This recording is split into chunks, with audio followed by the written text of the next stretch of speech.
जय माता दी दोस्तों, आप सभी को गुप्त नवरात्रि के 8वें दिन की हार्दिक शुभकामनाएं। आप सभी पर मां जगदम्बा की कृपा सदा सर्वदा बनी रहे। आज की वीडियो में आप सुनेंगे 8वीं महाविद्या मां बगलामुखी की कथा और साथ ही मां के 8वें स्वरूप मां महागौरी की कथा। तो आप सभी लोग वीडियो को पूरा जरूर देखिएगा। पसंद आए वीडियो को तो लाइक भी अवश्य कर दीजिएगा।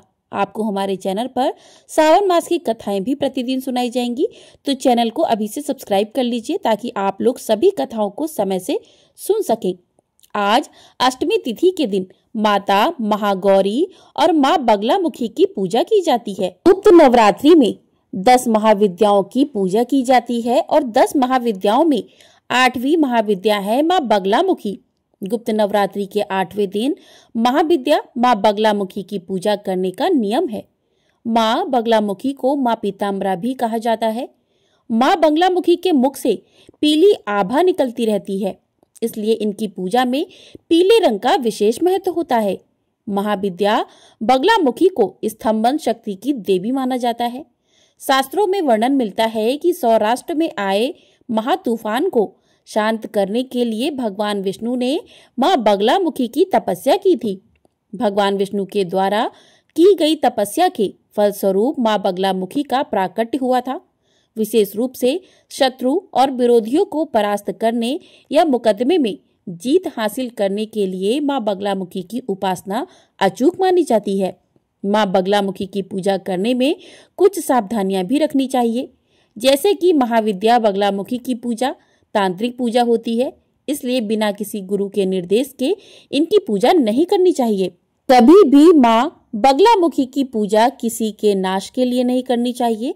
मां बगलामुखी की पूजा में हमेशा पीले आसन, पीले वस्त्र, पीले फल और पीले ही नैवेद्य का प्रयोग करना चाहिए। और मां बगलामुखी के मंत्र का जाप करने के लिए हमेशा हल्दी की माला का प्रयोग करना चाहिए और मां की पूजा हमेशा सायंकाल या मध्यरात्रि में करनी चाहिए। अगर आप अपने शत्रु और विरोधियों को शांत करना चाहते हैं तो मां बगलामुखी के जन्मोत्सव और गुप्त नवरात्रि में इनकी पूजा जरूर करनी चाहिए।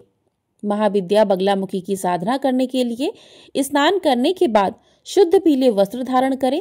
अब अपने घर में किसी एकांत या पूजा कक्ष में पूर्व दिशा की ओर मुंह करके बैठ जाएं। बैठने के लिए हमेशा पीले रंग के ऊनी आसन का ही प्रयोग करें। अपने सामने लकड़ी की एक चौकी रखें, उसके ऊपर गंगा जल छिड़ककर उसे शुद्ध कर लें। अब चौकी पर पीले रंग का वस्त्र बिछाकर उस पर एक प्लेट रखें। प्लेट में हल्दी से षटकोण बनाएं। इस षटकोण में पीली सरसों रखकर उसके ऊपर सिद्ध प्राण प्रतिष्ठा युक्त बगलामुखी यंत्र की स्थापना करें। इसके बाद बगलामुखी यंत्र के समक्ष गाय के घी का दीपक जलाएं और बगलामुखी यंत्र का पूजन करें। पूजा करने के बाद बगलामुखी कवच का पाठ जरूर करें।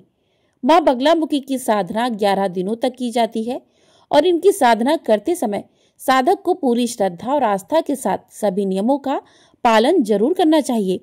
पूजा करने के बाद हवन करें। मां बगलामुखी के हवन में पीली सरसों, हल्दी, पीले पुष्प, शुद्ध गाय का घी मिलाकर हवन कुंड में आहुति दें। हवन पूजा करने के बाद अपने घर के मंदिर में मां बगलामुखी यंत्र की स्थापना कर दें, या फिर आप इस यंत्र को गले में भी धारण कर सकते हैं। पूजा और हवन में बची हुई इस पूजा सामग्री को किसी बहती हुई नदी में या जल में प्रवाहित कर दें।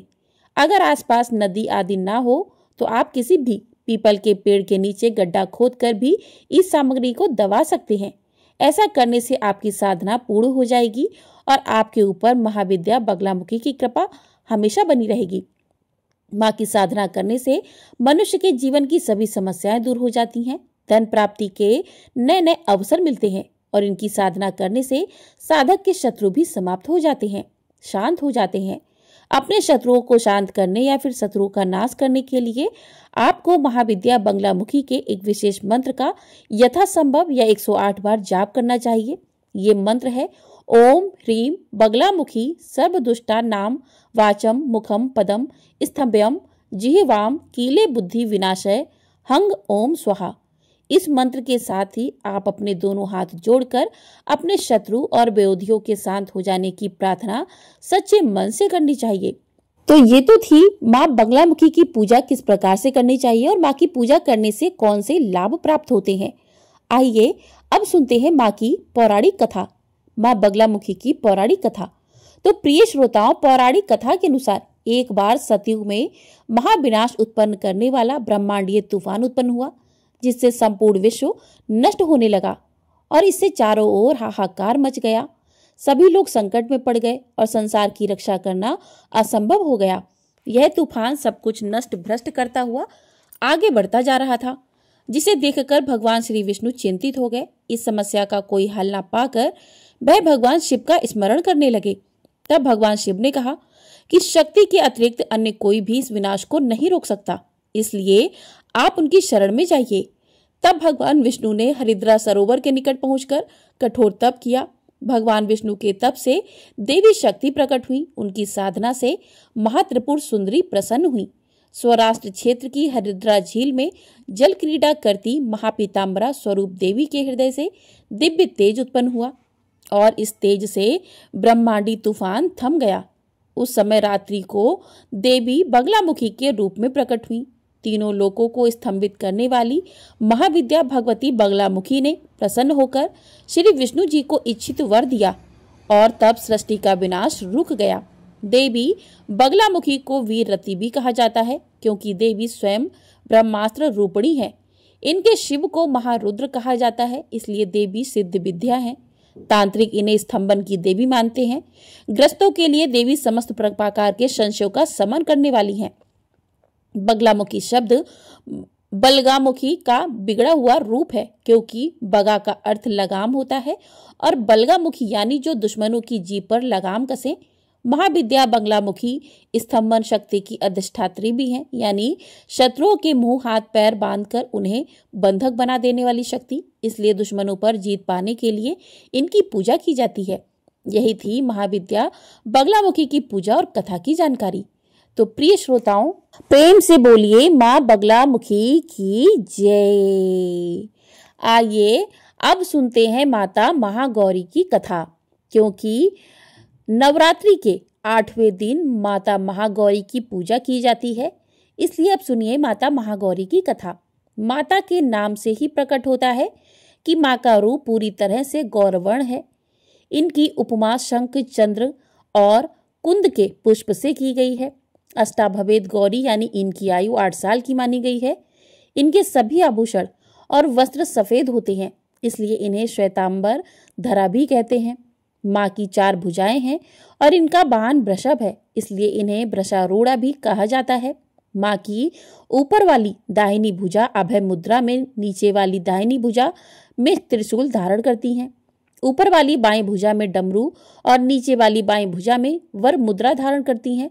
माँ की मुद्रा पूरी तरह से शांत है। पति रूप में भगवान शिव को प्राप्त करने के लिए माँ गौरी ने कठिन तपस्या की थी।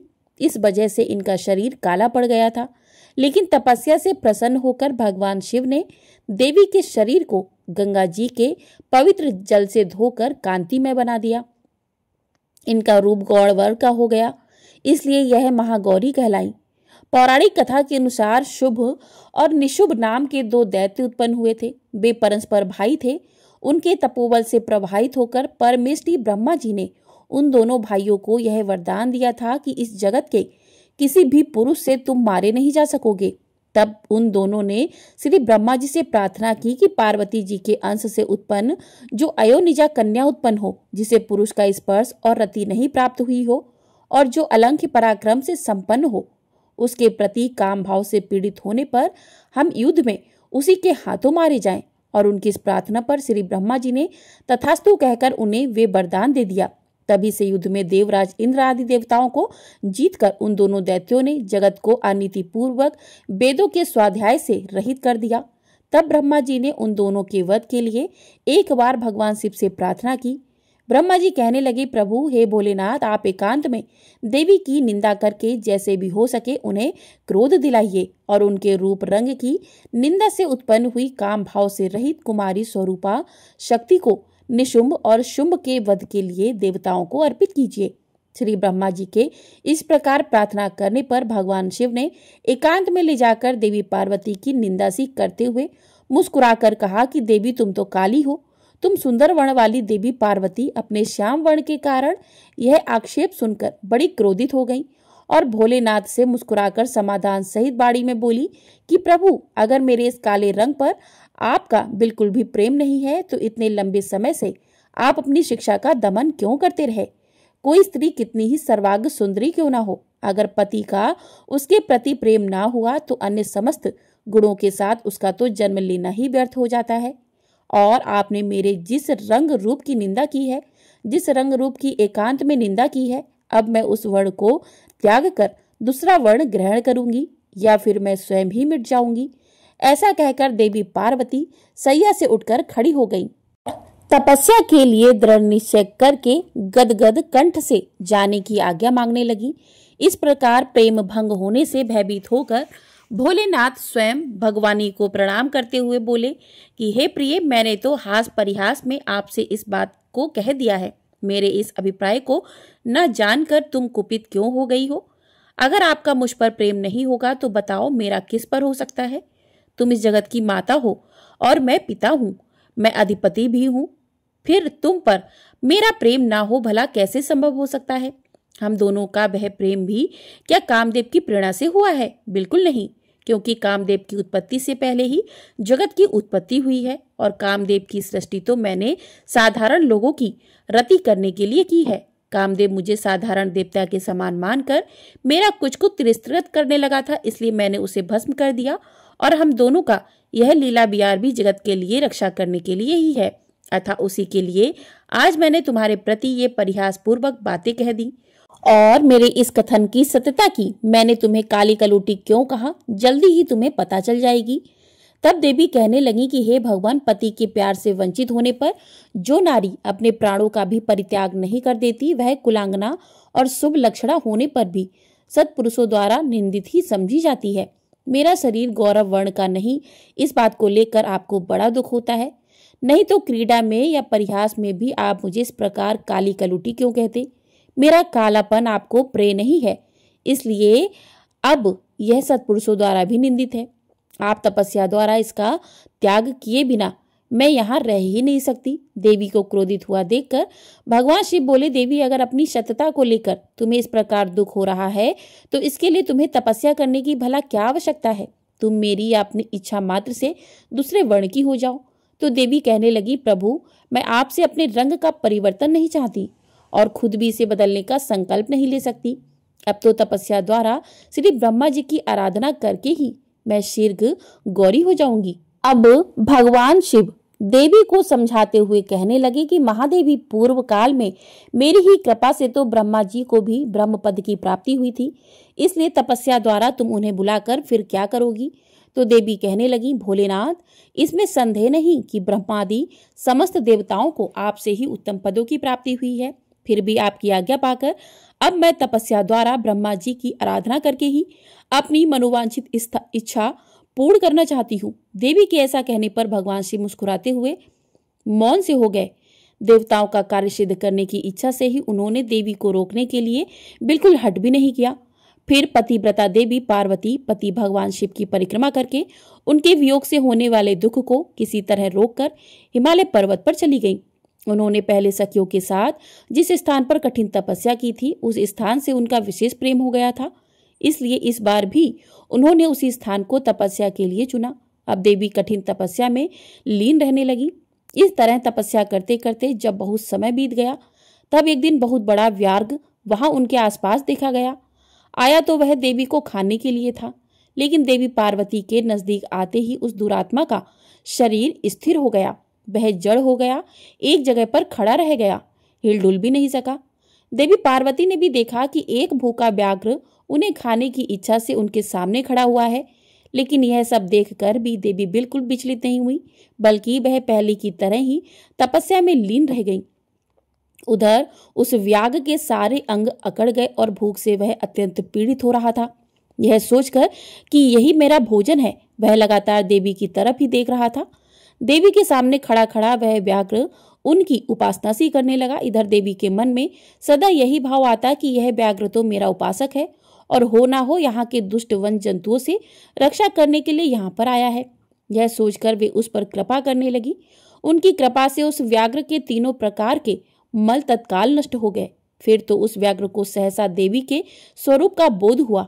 उसकी भूख मिट गई और उसके अंगों की जड़ता भी दूर हो गई। साथ ही उसकी जन्म से तो दुष्टता भी नष्ट हो गई और उसे निरंतर तृप्ति बनी रहने लगी। अब वह देवी के आसपास आने वाले दुष्ट वन जंतुओं को खदेड़ता हुआ उस तपोवन में विचरने लगा। इधर तपस्या में लीन देवी की तपस्या बढ़ी और तीव्र से तीव्रतर होती गई। उनकी इस कठिन तपस्या से प्रसन्न होकर श्री ब्रह्मा जी वहां पधारे। देवी ने उनके योग्य अर्घ देकर उनका स्वागत सत्कार किया। बदले में उनका भी सत्कार और अभिनंदन करके ब्रह्मा जी अनजान की तरह देवी की तपस्या करने का कारण पूछने लगे। बल्कि स्वयं श्री ब्रह्मा जी ने ही तो भोलेनाथ को ऐसा करने के लिए कहा था। जब अनजान की तरह श्री ब्रह्मा जी पूछने लगे तो देवी कहने लगी, ब्रह्मा जी, मेरे शरीर में जो ये कालापन है इसे सात्विक विधि से त्याग कर मैं गौणवर होना चाहती हूँ।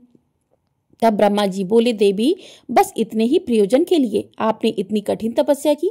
ऐसा क्यों किया? क्या इसके लिए आपकी इच्छा मात्र ही पर्याप्त नहीं थी, या फिर आपकी यही एक कोई लीला है? अगर आपकी यह भी कोई लीला है तो आप इसके द्वारा मेरे एक अविष्ट फल की भी सिद्धि कर दीजिए। देवी, निशुंभ और शुंभ नामक दो दैत्य हैं, उन्हें मैंने वरदान दे रखा है। इससे उनका घमंड बहुत बढ़ गया है और वे देवताओं को सता रहे हैं। उन दोनों को आपके ही हाथ से मारे जाने का वरदान प्राप्त हुआ है, इसलिए अब देर करने से कोई लाभ नहीं। अब आप क्षण भर के लिए सुस्थिर हो जाइए। आपके द्वारा जो शक्ति रची या छोड़ी जाएगी वही उन दोनों के लिए मृत्यु हो जाएगी। ब्रह्मा जी के इस प्रकार प्रार्थना करने पर गिरिराज कुमारी देवी पार्वती सहसा अपनी काली त्वचा के आवरण को उतार कर गौरव वर्ण की हो गई। काली त्वचा में आवरण रूप से त्यागी गई जो उनकी शक्ति थी, उनका नाम कौशिकी हुआ और वह काले मेघ के समान कांत वाली कृष्ण वर्णा कन्या हो गई। देवी की वह मायामाई शक्ति ही योग निद्रा और वैष्णवी कहलाती है। उनकी 8 बड़ी बड़ी भुजाएं थी जिसमें उन्होंने शंख, चक्र और त्रिशूल आदि आयुध धारण कर रखे थे। फिर देवी ने अपनी सनातन शती को श्री ब्रह्मा जी के हाथ में दे दिया और वहीं देवी शुंभ और निशुंभ का वध करने वाली हुई। तब ब्रह्मा जी ने देवी को सवारी के लिए एक प्रबल सिंह प्रदान किया जो कि उनके साथ ही आया था। उस देवी के रहने के लिए श्री ब्रह्मा जी ने विंध्यगिरि पर वास स्थान दिया और वहां नाना प्रकार के उपचारों से उनकी पूजा की। फिर देवी ने श्री ब्रह्मा जी से उस व्याघ्र के लिए भी प्रार्थना की और कहा कि हे ब्रह्मा जी, यह व्याघ्र अब मेरी शरण में आ गया है, इसलिए अब मैं इसका त्याग नहीं कर सकती, इसलिए अब इस व्याघ्र को भी मेरे साथ रहने की आज्ञा प्रदान करें। अब देवी गौरवर्ण धारण करके अपने पति के पास अर्थात कैलाश पर्वत की ओर वापस चल दी। भोलेनाथ के पास पहुंचकर देवी ने उनसे कहा कि देव, यह व्याघ्र मैं आपके लिए भेंट लाई हूँ। आप इसे देखिए, इसके समान मेरा उपासक दूसरा कोई नहीं, और इसने दुष्ट जंतुओं के समूह से तपोवन में मेरी रक्षा की थी, और यह तो मेरा अनन्य भक्त है। और जरा देखिए तो मेरी प्रसन्नता के लिए यह अपना देश छोड़कर भी यहाँ आ गया है। महेश्वर, अगर आपको मेरे आने से प्रसन्नता हुई है और अगर आप मुझे अत्यंत प्रेम करते हैं तो मैं चाहती हूँ कि यह व्याघ्र नंदी की आज्ञा से मेरे अंतःपुरा के द्वार पर अन्य राक्षसों के साथ रहकर उन्हीं के चिन्ह धारण करके सदा स्थिर रहे। जब भगवान शिव ने कहा कि देवी, मैं अत्यंत प्रसन्न हूँ, फिर तो ऐसा कहते ही वह व्याघ्र उसी क्षण लचकती हुई स्वर्ण जटित बेत की छड़ी, रत्नों से जटित विचित्र कवच, सर्प की सी आकृति वाली छुरी और रक्ष कोचित बेस धारण करके गणाध्यक्ष के पद पर प्रतिष्ठित दिखाई दिया। उसने उमा सहित महादेव और नंदी को भी आनंदित किया था, इसलिए वह व्याघ्र सोम नंदी नाम से विख्यात हुआ। जय माता दी। यही थी माँ महागौरी की विस्तार पूर्वक कथा। प्रेम से बोलिए जय माता दी। तो इस प्रकार से माँ बगलामुखी और माता महागौरी की कथा पूर्ण हुई। अब सुनते हैं श्री दुर्गा चालीसा। नमो नमो दुर्गे सुख करनी, नमो नमो दुर्गे दुख हरनी। निरंकार है ज्योत तुम्हारी, त्रिलोक फैली उजियारी। ससीलाट मुख महाविशाला, नेत्र लाल बिरकटी विकराला। रूप मात को अधिक सुहावे, दरस करत जन अति सुख पावे। तुम संसार शक्ति लय कीना, पालन हेतु अन्न धन दीना। अन्नपूर्णा हुई जगपाला, तुम ही आदि सुंदरी बाला। प्रलय काल सब नाशनहारी, तुम गौरी शिव शंकर प्यारी। शिव योगी तुम्हारे गुण गावे, ब्रह्मा विष्णु तुम्हें नित ध्यावे।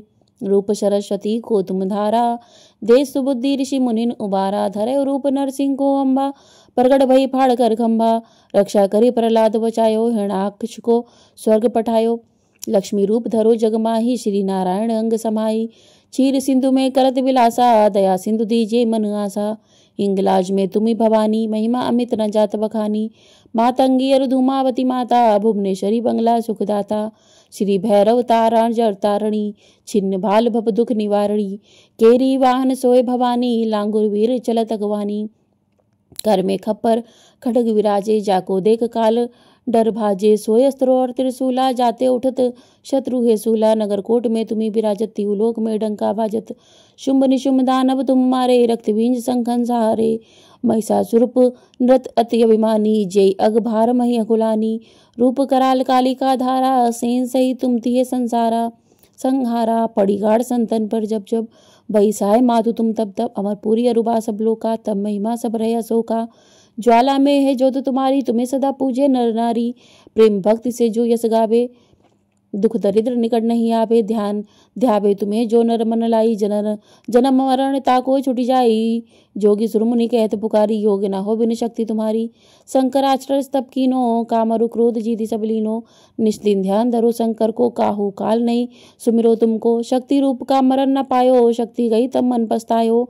शरणागत हुई कीर्ति बखानी, जय जय जय जगदम्ब भवानी।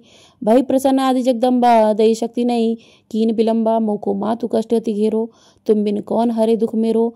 आशा तिरछा निपट सतावे, रिपु मूरख मोहि डर पावे। शत्रु नाश कीजे महारानी, सुमरो इक चित तुम्हें भवानी। करो कृपा हे मातु दयाला, रिद्धि सिद्धि दे करो निहाला। जब लगी जियो दया फल पाऊ, तुमरो यश मैं सदा सुनाऊं। दुर्गा चालीसा जो कोई गावे, सब सुख भोग परम पद पावे। देवी दास शरण निजानी, करो कृपा जगदम्ब भवानी। प्रेम से बोलिए माँ जगदम्बा की जय। तो इस प्रकार से श्री दुर्गा चालीसा पूर्ण हुआ। आपको ये वीडियो पसंद आई हो, वीडियो को लाइक कर लीजिएगा, चैनल को सब्सक्राइब कर लीजिएगा।